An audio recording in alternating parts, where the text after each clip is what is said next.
بسم اللہ الرحمن الرحیم۔ السلام علیکم ورحمۃ اللہ وبرکاتہ۔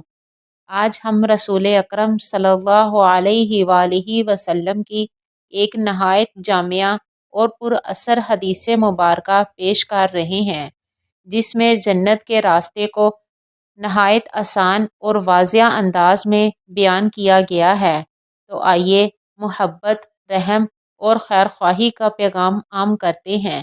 حضرت عبداللہ بن عمر رضی اللہ عنہ سے مروی ہے، انہوں نے کہا کہ رسول اللہ صلی اللہ علیہ وآلہ وسلم نے فرمایا، رحمان کی عبادت کرو، کھانا کھلاؤ، سلام کو عام کرو، جنت میں سلامتی کے ساتھ داخل ہو جاؤ۔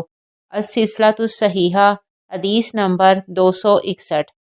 اس حدیث مبارکہ میں رسول اللہ صلی اللہ علیہ وآلہ وسلم نے 4 سادہ مگر عظیم اعمال بتائے ہیں۔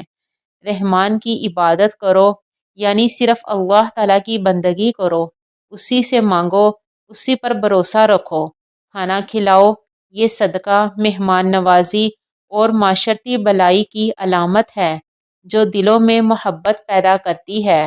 سلام کو عام کرو، چاہے جاننے والا ہو یا نہ ہو، سب کو سلام کرنا محبت، اخوت اور امن کا پیغام ہے۔ جنت میں سلامتی سے داخل ہو جاؤ گے، یعنی ان اعمال کی برکت سے اللہ تمہیں بغیر خوف و خطر جنت میں داخل کرے گا۔